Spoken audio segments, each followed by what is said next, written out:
What's going on, everybody? Welcome back to another episode of 30 Minutes of Hell. I am your host, Brandon Baker, joined by Joey Jackson and Matt Jackson. We've got some Arkansas hoops to talk about. Arkansas picked up another win against Fresno State in Little Rock. Actually, their first win of the season when being out rebounded by their opponent. So that was an interesting little stat. But they still took care of business, won by like 25 points, good margin of victory. It was maybe a slower start to the game. Fresno State did some things that Arkansas didn't keep up with as well later in the game as well. But overall, a great performance. Darius Acuff still came out with 18 points, 8 assists, only one turnover. As a team, shot pretty well from the field. Really, not a whole lot to talk about in this game. It was just a don't get caught sleeping, take everybody seriously kind of game, and Arkansas did enough to win. Probably could have won by more, but that's okay. We're always happy to get out of Little Rock with a 20 plus point win. You want to know what my biggest takeaway from that game was? Let's hear it. Joe Klein needs to move away from the mic. He is spitting in this thing just like this, and it is so loud and obnoxious. Joe Klein, move away. All right, let's start this episode calling out a Razorback legend for his ability to call games. That's It's That's all fine. crazy. jokes. It's all jokes. I'm not being 100% serious. It's funny. Yeah. That's fair. Uh, It's a fair gripe. I mean, I think we saw the weird Little Rock effect on the Hogs. I mean, I would consider this a trap game. I think we all would consider this a trap game against Fresno.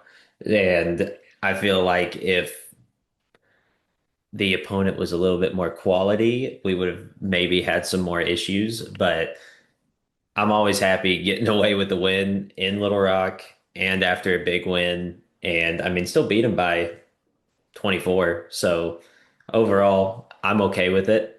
Just get this game behind us and let's look forward to Texas Tech.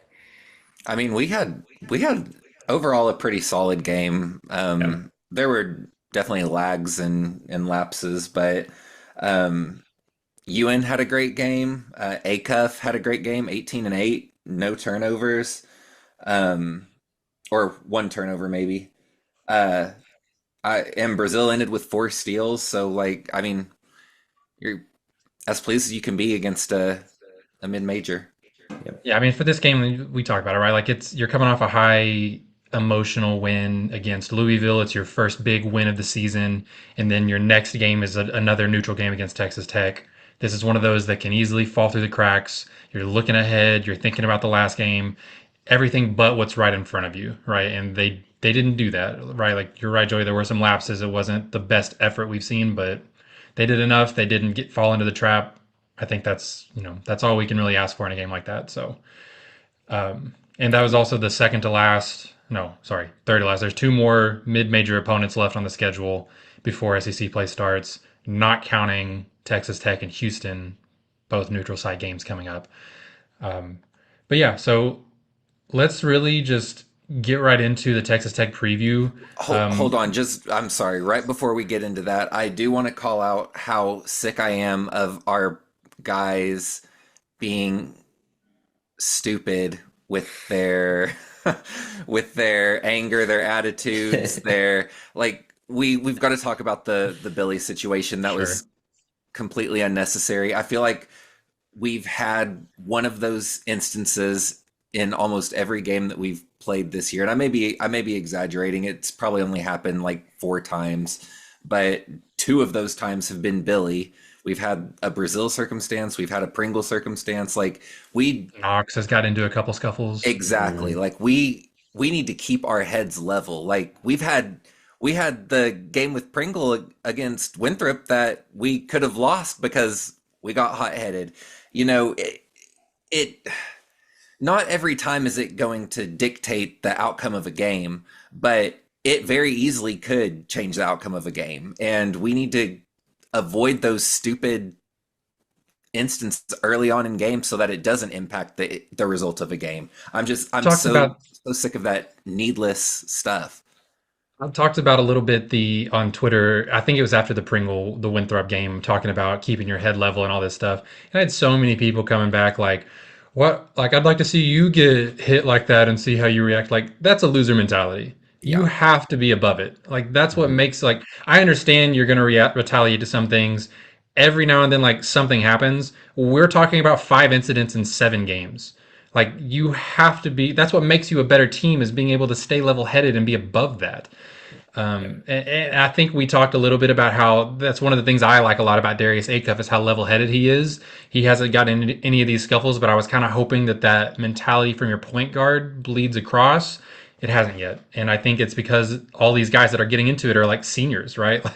Yeah. Like Brazil's doing it, not necessarily seniors, but upperclassmen. Like definitely Billy getting into it a couple times, and Billy has that in your face punch back mentality, and I love it on the court between the whistles. Right? Yep. Like we can't be doing that stuff after the whistle blows. That's twice now that he has checked somebody dead ball situation, and yeah, You've got to you reel it can't have in. that. Yeah. And it's crazy seeing it from a Calipari team. I feel like every team that he's coached has had that mentality of like, we're above you guys, we're not going to conform to what you guys are doing. And seeing this happen is just weird. I mean, even last year we didn't see, I mean, Billy was a freshman at that point, but we didn't even see that last year. And I don't know what you do about it other than, hey, Billy, keep your mouth shut. Stop doing that stuff. Carter, stop doing that stuff. Brazil, stop doing that stuff. You're a senior. Get over it.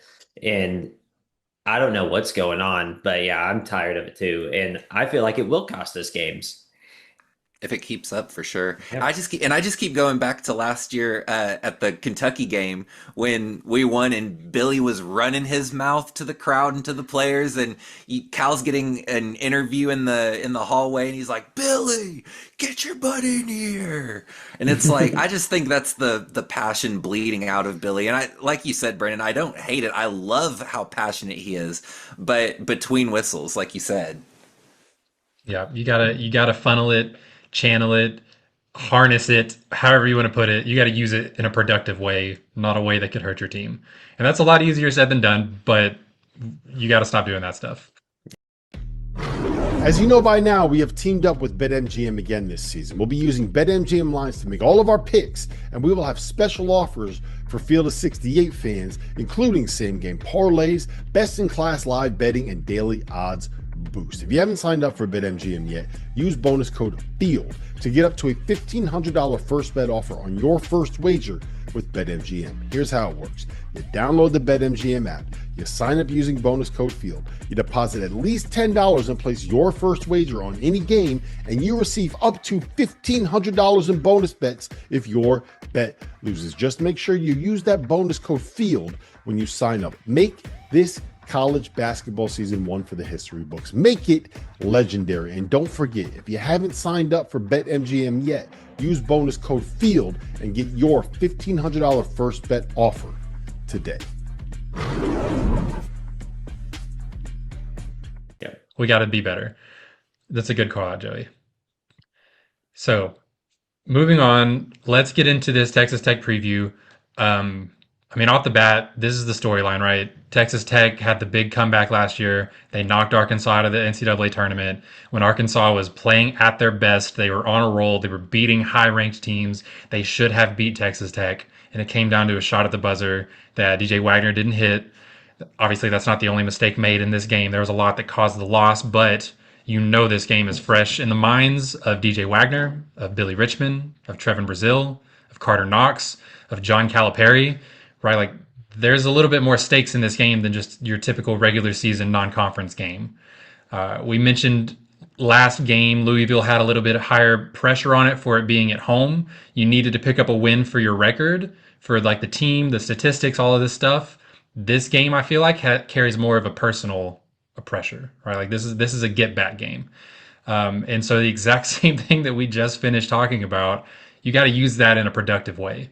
You got to get a little extra energy, get the boost, play harder. All that stuff is great, but you can't go out there actually swinging, actually letting your emotions get the better of you.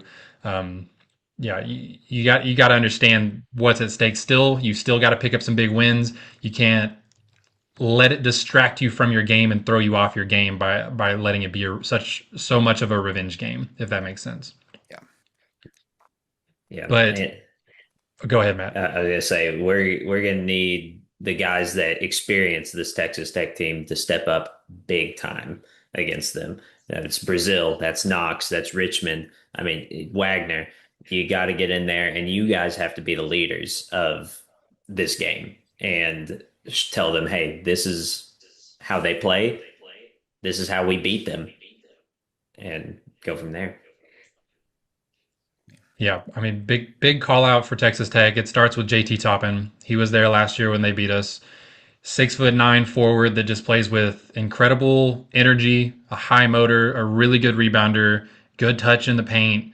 He's averaging double digit rebounds this season and like 5 offensive rebounds per game.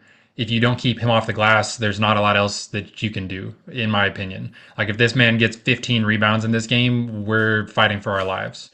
And to your point, Matt, I think Brazil comes into that a lot. I think Brazil is going to be big in this game on the boards and containing Toppin a little bit. But all the bigs, right? Like Pringle, Ewan has had a couple of good games in a row. He had a huge game against Louisville a couple of days ago. The more I look back at how he played in that game, the more I realize like how important he was and how impressive it was what he did in that game. And we need to keep seeing it. Now it's about the consistency and showing up every night and doing it. So the bigs in this game, I think, are where this win will start. Is slowing down JT Toppin and getting production from our trio of big men, Brazil and Ewan specifically.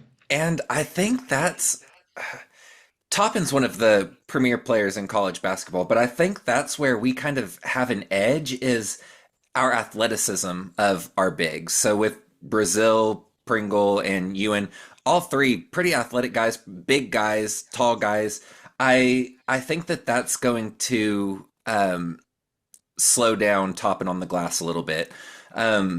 Because if you look at some of the other games that Texas Tech has played, like Wyoming and like Illinois, so some of those bigs aren't like they've got big centers and big forwards, but they're not super athletic, and that's kind of where Toppin thrives. Is he's a 6'9", but he relies on his effort and his athleticism, and that's really where TB and Pringle and Ewan, that's where they can kind of get the upper hand on him. So I'm really interested in seeing how our bigs contain that matchup and kind of how our guards play into that as well, because there's shooters around the entire perimeter with Texas Tech. They've got a very 3-point heavy team, and they've got a lot of guys that take a lot of threes and they make a lot of threes. So it's hard when if our bigs aren't pulling that weight against Toppin, and we've got to send a couple double teams at him, like from our guards, Toppin's able to find the open guy pretty much anywhere and get a good 3-point look. You know, you give those guys a sliver of space and they're pulling it. So we've really got to be mindful of that. Yeah, and I feel last year we really played Toppin well. I feel like Cal probably has a pretty good game plan for him coming in. And not very often do you get to game plan for the same player that you played last year in college basketball. It's just so much fluctuation, Especially out of conference. right? And so having a game plan already, kind of seeing like, hey, we played this guy before, is really important. And I feel like it brings us to a pretty big advantage. I like how bad of a shooter Toppin is for our bigs. We don't have to play them out in the perimeter if they're doing pick and rolls and he's up top. You don't have to be on him on the 3-point line. So that's really good. And also, if we kind of have to hack a shack him, he's not that great of a free throw shooter either. So that's going to be good. Of course, don't do that. Don't get into foul trouble. But, worst case scenario, get him to the free throw line instead of letting him get a layup. So I'm, of course, concerned about a guy averaging 20 points a game, of course. But I'm more afraid of the shooting, like you were talking about, Joey. Him getting the ball, us crashing too hard, and then kicking it out to the shooter. I think the person that I'm most scared of in this game, like I don't want to say that we can stop Toppin. I think we have enough bodies to throw at him to at least mitigate enough that he's not going to beat us alone. I think the player that scares me more is Christian Anderson. Second year player. He was there last year. He actually scored 22 points against Arkansas in the tournament game, alongside Toppin also scoring 20 in that game.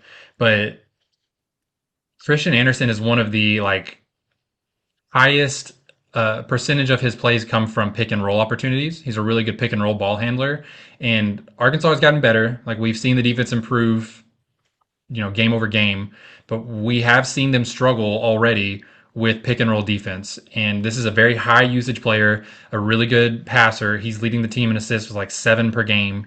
Really one of the breakout stars in all of college basketball this year with 19 and 7, shooting pretty well from 3. I think he's going to have the ball in his hands a lot. They run a lot of pick and roll with him and Toppin. I think him being able to pick apart our defense, run off of screens, those type of things are more of what I'm scared of than Toppin himself just like beating us alone. I think that we can game plan against a player fine, but we've already seen that we can struggle against pick and roll in those sets where we have to communicate a lot. It did get better. Like I think we did really well. Honestly, even like against Duke. Against Duke, we really shut down their actions pretty well. We just didn't have Cameron Boozer on our team. He just went crazy. But against Louisville, I thought we shut their actions down well enough to give us that lead and maintain the lead in that game. So I think it can be done, right? Like I'm not saying that he's going to just pick us apart and it's going to be terrible, but I'm more scared of what he can do than I am of what Toppin can do, if that makes sense. Yeah, it's fair. I want us to make Toppin have to make a decision. Honestly, I don't want him to beat us by his scoring. I want him to have to beat us by his passing and playmaking, because when he is forced to make those decisions, he's had a couple of high turnover games. I think he had 6 turnovers against maybe Illinois. I'd have to look to verify that, but if we can get him frustrated early on, that can bode well for us in the long run. Yeah. And we play the passing lanes very well. That's one thing that we're good at. So I think forcing crazy passes like that is going to be very important to our success defensively. And of course, we're a running team. We need those transition opportunities. So get steals from those passes. Let him get in the lane. Let him have to make that pass and then pick it. I mean, that's where Billy Richmond comes in. That's where Malik Thomas comes in. Those two guys are phenomenal at getting in front of the ball. So, Yep, absolutely. 2 other names to know for Texas Tech: Donovan Atwell shooting pretty well from 3, and Lawan Watts also averaging 12 points per game. Both of those guys averaged 12.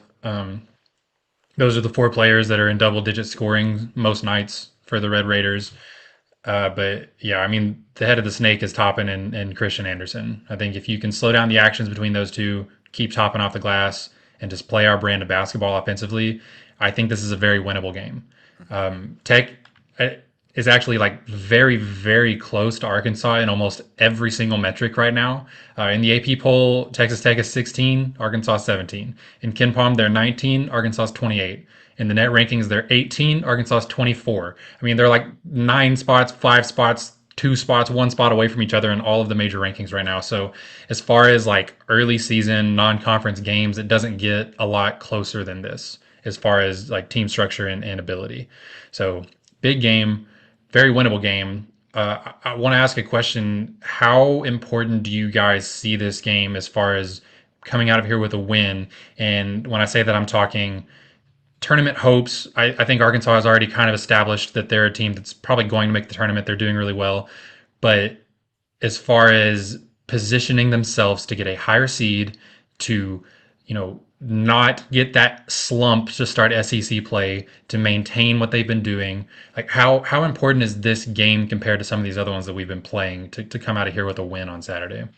I mean, we talk every year about how tough the SEC is.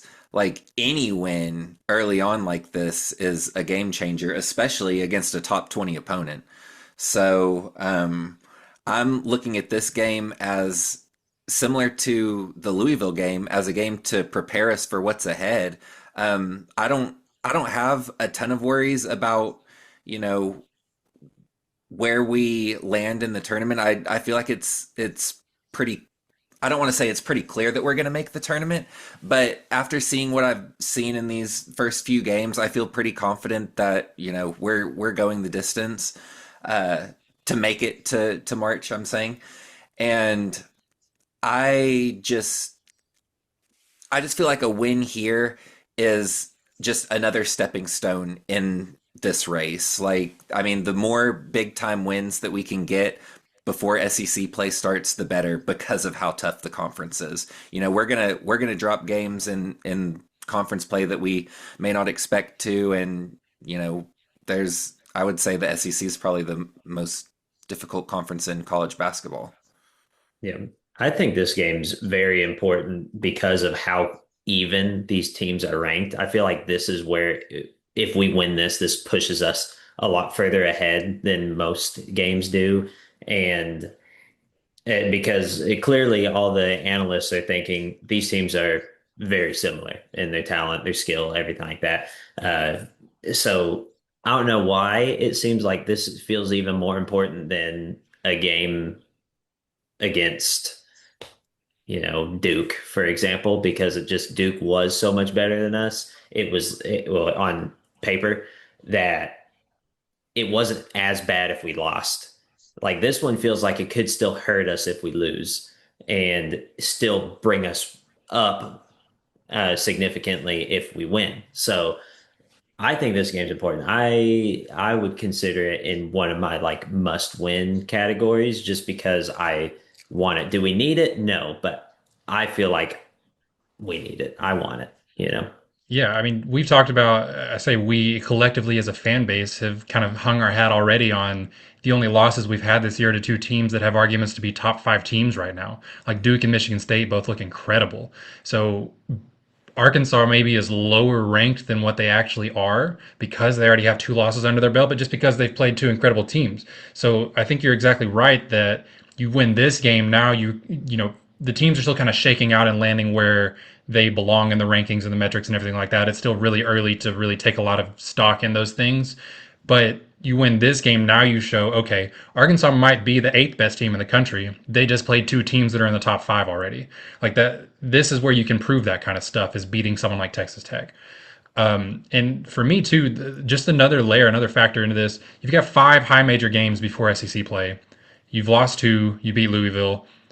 I think this game is a lot more winnable than the Houston game coming up. Not that they can't win both, but if I had to pick one to say that we can win this game, and I'm not so sure about this game, Texas Tech is what you got to win because Houston's still that top elite echelon defensive style team that can give us fits quickly, especially on another neutral site game. So with that game still looming in the background, I really don't want to go into SEC play 1-4 against high major opponents. I would love to go into it 3-2. I think they can. They're capable. They've learned how to win now. But 2-3 feels a lot better than 1-4 going into SEC play. So to me, this game is huge for that reason more than anything else. Just for the confidence too. Like, I mean, coming into SEC play with wins against Louisville, Texas Tech, and then if we can Houston, like that, then the team is playing like they know that they're a top 10 team in the nation. Like that confidence will just go a long way. Yep. We won't have that roller coaster like we did last year where we're just trying to find our first win, and struggling throughout. It's like, hey, we know how to win. We know how to beat these big teams. Let's go and do it. And I feel like you beat Louisville, show us what you got against a team that is ranked lower, but still really good, and you're not at home now. It's neutral site. Beat them there. All right. So yes, no. Does Arkansas win this game? Joey, I'll let you go first. Yes, Arkansas wins this game. I'm gonna say yes as well. Yeah, I'm gonna call the win. I think they pick up a statement win here, second in a row. All right, so one more quick check-in before we log off for today. Several episodes ago, I think like the second episode of the season, we kind of put some over-unders, gave some predictions on our season stat totals. We're looking at points per game, 3-point percentage as a team, and then total wins we think we're going to get.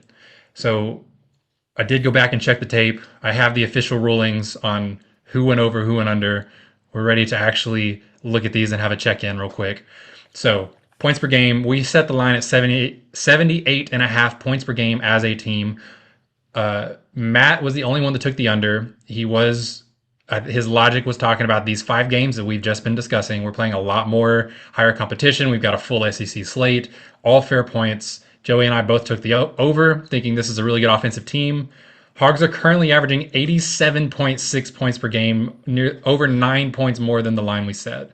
How are you feeling about it, Matt? Yeah, well, they proved me wrong. I'm okay with it. Prove me wrong, please, by all means. But There's still a lot of strong defenses on the schedule, but for it's now, crazy. I did not expect to drop dang near 90 against Louisville, yep. and almost 90 against Duke. I mean, they proved me wrong. They're doing good. All right. Next one was the team 3-point percentage, something that was always a conversation when Muss was here, always had lower shooting 3-point teams. So we set this line at 34% as a team. Arkansas currently sitting at 35%. Again, competition matters. There will be a lot more tough defenses, a full SEC slate. This is one that could very easily fall. But currently they're doing it. They're being a pretty efficient shooting team. And by the way, Matt and Joey both took the under on this one. I'm not going to take a victory lap on that one just yet because I do think this one could fall to 34 very quickly. But I did say over. I thought that this was going to be a little bit more of a lower volume team with Malik Thomas really carrying the load of 3-point shots. I still think that we will see Malik get hot in some games, but Acuff has been a much higher percentage 3-point guy than I expected. Brazil is still doing his thing. Wagner's knocking down a lot of shots. Billy has not been a very efficient shooter, but he's selected his shots pretty well. He's not taking a ton, not really pulling down the overall team percentage. So I'll leave that one alone for now. But they're shooting pretty well to start the season. And then the last one, we set the line at 24 and a half total wins as a team. Currently 7-2. You do that math on the win percentage so far, that balances out to right at 24 wins on pace.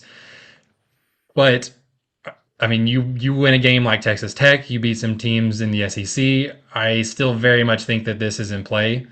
I just said it earlier. I think the 2 losses that Arkansas has had have been to elite teams, and they're not going to play a lot of other teams that are top 5 teams. So I think they can rack up wins in a hurry.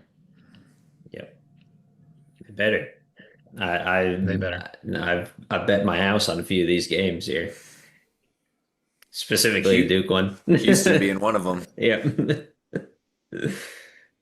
All right. That is all the time we have for you guys today. Appreciate you tuning in. Quick reminder, we are brought to you by the Field of 68 Podcast Network. You can find us on YouTube, on Twitter, Apple Podcasts, wherever you get your stuff. Please like, subscribe, leave a comment, leave a review, share with your friends. It really helps us out, especially if you've been enjoying the content we're producing. Very excited for Arkansas to finish out non-conference play and get into that SEC schedule. The team looks like it's clicking. I'm ready to see it all come together. Again, appreciate you guys tuning in. I've been your host, Brandon Baker, joined as always by Joey Jackson and Matt Jackson. And as always, go Hogs.